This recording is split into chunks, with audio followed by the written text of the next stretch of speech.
इस तरह के और राज्य हों उस पर भी गौर करिए। तो हम लोगों की बात करना न करना सरकार का काम, हम लोग तो अपनी बात कहेंगे और अपना काम करते रहेंगे। सर कार्य हो रहे हैं, इसमें कहीं से कोई प्रश्न नहीं है, लेकिन आपके मुहिम पे अगर प्रश्न उठाया जा रहा है वो भी संसद के अंदर, तो कहीं नहीं, ऐसा नहीं कहाँ लगता कि कौन प्रयोग संसद किया जा रहा संसद है? संसद के अंदर क्या प्रश्न चाहिए हमको नहीं पता। अभी अखाड़े में तब्दील हो गई थी, ये इशू स्पेशल स्टेटस का डिमांड की है। अरे वो छोड़िए ना, तो सबका अपना अपना विचार होता है। ये कोई व्यक्तिगत विचार तो है नहीं, ये विचार तो जनहित में है, राज्य के हित में। इसलिए सब इन सब चीज़ों के बारे में तो जो चलता रहता है चलता रहता है। काम तो हम लोग कर ही रहे हैं भाई, और तो कोई दूसरा है ही नहीं। सेवा के लिए ही है, हम लोगों के लिए तो लोगों की सेवा करना ही धर्म है। हम तो बराबर बोलते रहते हैं। और किस तरह से काम हो रहा है आप जरा देख लीजिए कि बिहार में पहले से और आज के वातावरण में कितना बड़ा फर्क है। अब बात दूसरी है कि हम लोग उतने भारी प्रचारक नहीं हैं, काम जरूर करते हैं, प्रचार उतना नहीं कर पाते हैं। ये तो आप लोगों का कर्तव्य है कि देखिए। हम तो आग्रह करेंगे कि जरा 2005 में जो हम लोगों को मौका मिला उस समय का सबका स्टेटस देख लीजिए और आज हम लोगों का स्टेटस देख लीजिए, तो ही सबसे अच्छा होगा।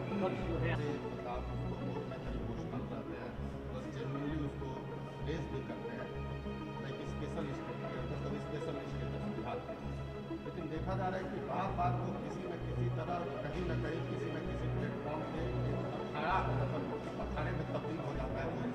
जैसे अभी अगर संसद में देखा तो सहयोगी दल के ही लोग उसको निगेट करने में लगे हैं। तो आखिरकार ये सब इस ढंग से जैसे कि इशू काफ़ी दिनों से ये चलता रहा है। आपने रिसेंटली भी इसको लेकर स्पेशली बिहार भर से प्रपोजल भेजा, बट फिर भी वो दोबारा उसको निगेट करने के लिए लोग लगे। देखिए, इसके बारे में तो बात है, आप तो जानते हैं ना कि हम विशेष राज्य के दर्जा के लिए कितना बड़ा अभियान चला है। आप सबको पता है कितनी जगहों पर कितनी सभाएं हुई हैं, कितनी मीटिंग्स हुई हैं। हम लोग तो सब एनडीए की ही सरकार थी ना, हम लोग तो पूरा कर रहे थे सब जगह, और उसी के आधार पर उस समय की उन लोगों ने, उस समय की जो केंद्र सरकार थी उसने कमेटी भी बनाया, और जो कमेटी बनाया उसने भी अपनी कुछ बात कही। इसके बाद भी केंद्र में कांग्रेस ने नहीं किया। और अभी फिर आप तो जानते हैं, हम तो यहीं पर आप लोग पूछे थे ना उस दिन, हम आपको बता दिए थे कि भाई हम लोग तो अपनी मांग रखे ही हुए।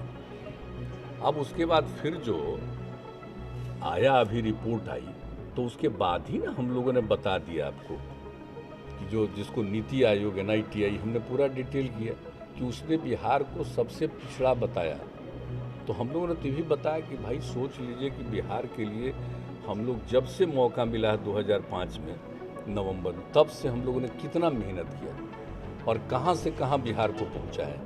लेकिन फिर भी बिहार पीछे जरूर है। अब उसका कारण क्या है? हमारी आबादी बहुत ज़्यादा है, हमारा क्षेत्रफल कम है, लेकिन आबादी बहुत ज़्यादा है। 1 स्क्वायर किलोमीटर पर जितनी आबादी बिहार में है उतनी आबादी इस देश में कहीं नहीं है, और शायद ही दुनिया में भी नहीं। तो वैसी स्थिति में जितना भी हम लोग काम करते हैं, एरिया लिमिट है, आबादी ज़्यादा है, तो वैसी ही स्थिति में कितना भी हम लोग काम कर रहे हैं तो भी अभी विकास का दर बढ़ा है। प्रति व्यक्ति विकास का दर भी कितना बढ़ा है, आय कितनी बढ़ी है, ये शुरू से ना आ रहा, 2009 से ही रिपोर्ट आ रहा है। तो उसमें तो बिहार में तो जो काम हो रहा है, यहाँ की सरकार के द्वारा जो काम किया जा रहा है, उसके चलते प्रोग्रेस जरूर है।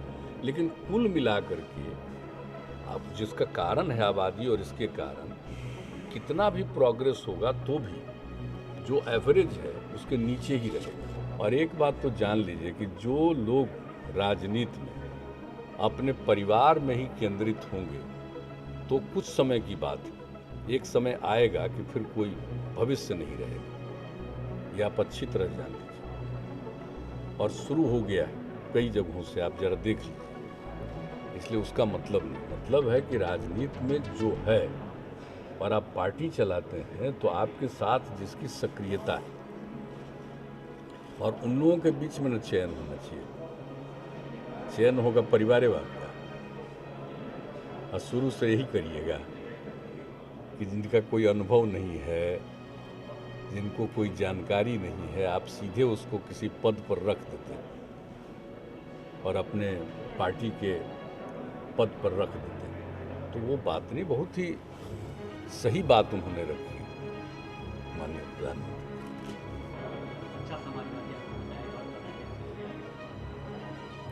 तो सब जानते हैं, अरे उनकी तो कृपा है कि ये बात बोल दिए, क्योंकि आप सब जानते हैं कि हम सब लोग उनके शिष्य ही न हैं। तो और जो बात हुआ है तो ये बात तो सही है, समाजवाद का निर्माण उन्होंने किया, समाजवाद को चलाया, लेकिन हम लोग तो कोई परिवारवाद में नहीं। लोगों को, और हम तो सब दिन कहते हैं कि पूरा बिहार एक परिवार है, और लोग अपने घर के परिवार को परिवार कहते हैं और उसी परिवारवाद पर रहते हैं, तो समाजवाद खत्म हो जाता है। और समाजवाद के मामले में तो सब एक परिवार है ना। समाजवाद की बड़ी बुनियादी चीज़ है कि सब एक परिवार है। तो इसलिए आदरणीय प्रधानमंत्री जी को जो सब देखे अपना बोल दिए कि सारा सब कुछ जो पहले से होता रहा है और आजकल जो हुआ है, तो हम लोग तो जब से हैं अपने, जब से राजनीति में हैं, सच पूछिए तो अपने छात्र जीवन में जब से स्टूडेंट थे उस समय ही जब हम लोग आए हैं सर, तो वहीं से समाजवाद से उसी समय से प्रभावित थे, तो उसी समय से तो हम लोग आगे चले। इसलिए उनके प्रति तो बड़ी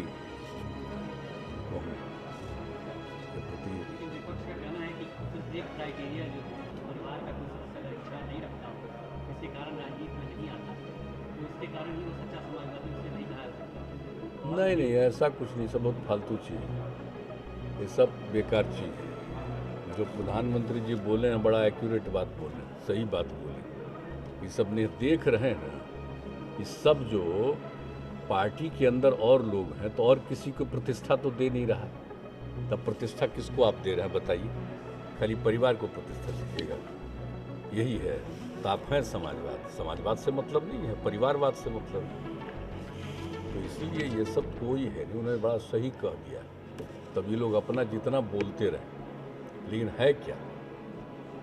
आप जरा सोच न लीजिए भाई कि लोगों का अनुभव क्या है। किसी परिवार में पैदा हुआ तो किसी ने अपनी पत्नी को कर दिया, लड़के को कर दिया, तो यही समाजवाद है। अरे आप मेहनत किए हो, आप तक ठीक, और उसके बाद आपने दूसरे के परिवार को ही कर दिया, तो कोई अर्थ तो है नहीं। यही बात प्रधानमंत्री जी बार बार बोल रहे हैं। अपने इलाके की खबरों को जानने के लिए युवा शक्ति चैनल को सब्सक्राइब करें।